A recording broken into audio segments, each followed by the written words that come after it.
নমস্কার বন্ধুরা, সর্বাণী রান্নাঘরে আপনাদের সবাইকে স্বাগত। বন্ধুরা, আজকে আমি চলে এসেছি সজনে ডাঁটা রেসিপি নিয়ে। আপনারা অনেক রকমভাবে এই সজনে ডাঁটা রান্না করেছেন।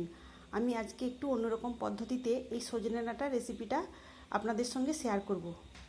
আজকে আমি এই রেসিপিটাতে কোনো রকম মশলা ব্যবহার করব না।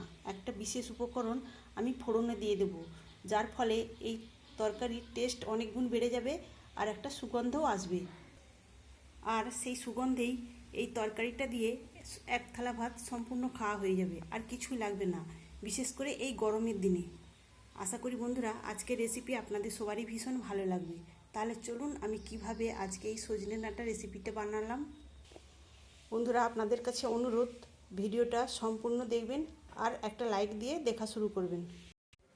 আজকের রান্নার জন্য এখানে আমি নিয়েছি 500 গ্রাম সজনে ডাঁটা। আর এই সজনে ডাঁটাটা আমি সম্পূর্ণ দেব না, অর্ধেক, অর্থাৎ এখান থেকে আমি 250 গ্রাম সজনে ডাঁটা ছোটো টুকরো করে কেটে নেব আঁশ ছাড়িয়ে। এখানে আমি 250 গ্রাম সজনে ডাঁটা আঁশটা ছাড়িয়ে ছোটো টুকরো করে কেটে পরিষ্কার করে ধুয়ে নিয়েছি। তার সঙ্গে নিয়েছি এখানে আমি বেগুনটাকেও আমি এইভাবে ছোটো টুকরো করে কেটে নিয়েছি। আর এখানে নিয়েছি গোল আলু একটা মিডিয়াম সাইজের, আর নিয়েছি এখানে রাঙালু। আর এই রাঙালুটাও আমি এইভাবে কেটে নিয়েছি। আর সমস্ত সবজি আমি কিভাবে কেটে নিয়েছি আপনারা নিশ্চয়ই দেখে বুঝতে পারছেন। আর দেওয়ার জন্য নিয়েছি এখানে বড়ি এখানে আমি 2 রকমের নিয়েছি। আমার কাছে কুমড়ো বড়ি বেশি ছিল না, তাই আমি এর সঙ্গে কিছু ফুল বড়ি নিয়েছি।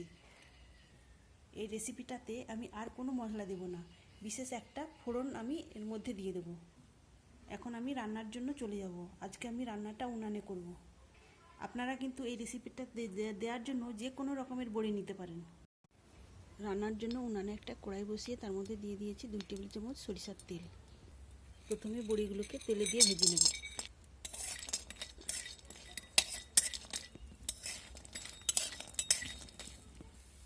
বড়িগুলো লাল করে ভেজে নিয়েছি, এখন এগুলো তেল থেকে ছেঁকে তুলে নেব।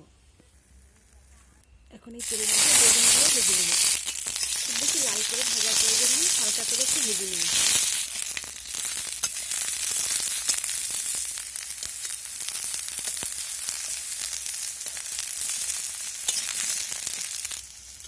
বেগুনগুলোকে একটু ভেজে নিয়েছি, এবার এগুলোকে তুলে নেব।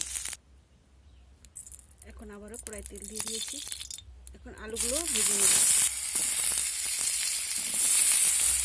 আলুগুলোকে আমি মিনিট 3-4 নেড়ে করে ভেজে নেব। আলুগুলো সেদ্ধ হতে দেরি হবে, তাই এইভাবে নেড়ে করে একটু সেদ্ধ করে নেব।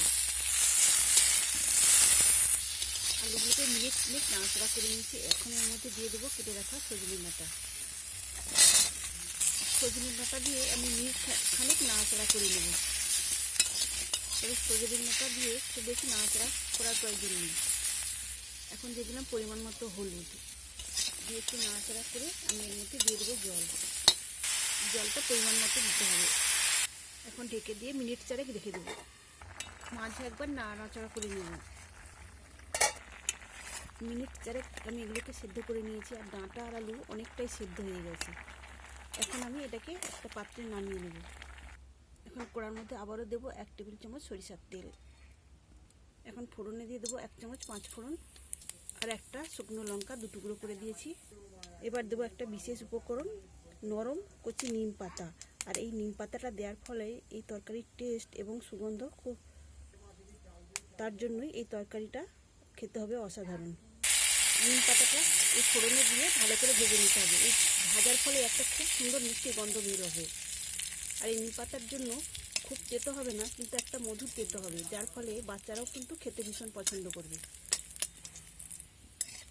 তো এখানে ফোড়নটা খুব সুন্দর করে ভেজে নিয়েছি, আর একটা খুব সুগন্ধও বের হয়েছে। এখন আমি এই সবজিগুলোকে দিয়ে দেবো, আর ভেজে রাখা বেগুন আর বড়িগুলোও দিয়ে দেবো। তবে এই তরকারিতে একটু রসা থাকবে, আর সেই রসাটা দিয়েই ভাত মেখে খেতে দারুণ লাগবে। এখন পরিমাণ মতো লবণ দিয়ে দিলাম, আর দিলাম 1 চামচ চিনি। এখন সব কিছু একটু নাড়াচাড়া করে দিয়ে এটাকে আবারও ঢাকা চাপা দিয়ে 5 মিনিট আমি রান্না করে নেব। তার ফলে সব সবজি খুব সুন্দরভাবে সেদ্ধ হয়ে যাবে। বন্ধুরা, আজকের রেসিপি আপনাদের ভালো লাগলে অবশ্যই একটা লাইক দেবেন। সেই সঙ্গে যদি নতুন বন্ধুরা এসে থাকেন, অবশ্যই আমার চ্যানেলটিকে সাবস্ক্রাইব করে আমার পাশে থাকবেন। এতে আর কোনো রকম মশলা দিতে লাগবে না। 5 মিনিট পরে ঢাকা চাপাটা খুলে নিয়েছি, আর এখানে সব কিছু খুব সুন্দরভাবে সেদ্ধ হয়ে গেছে। এখন আমি একটু সব কিছু একটু ভাঙা ভাঙা করে দেবো, তবে একটু এই রসা রসা থাকবে।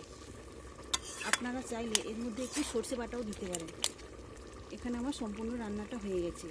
বন্ধুরা, আপনারা তো অনেক রকমভাবেই সজনে ডাঁটা রান্না করেছেন, একবার এইভাবে কচি নিম পাতা দিয়ে রান্না করে দেখবেন, আর কেমন হয়েছে আমাকে কমেন্ট করে জানাবেন। এখানে আমার কচি নিম পাতা দিয়ে সজনে ডাঁটার রেসিপিটা ভাতের সঙ্গে খাওয়ার জন্য একদম রেডি। তাহলে বন্ধুরা, আজকের মতো আসি। সবাই ভালো থাকবেন, সুস্থ থাকবেন। ধন্যবাদ।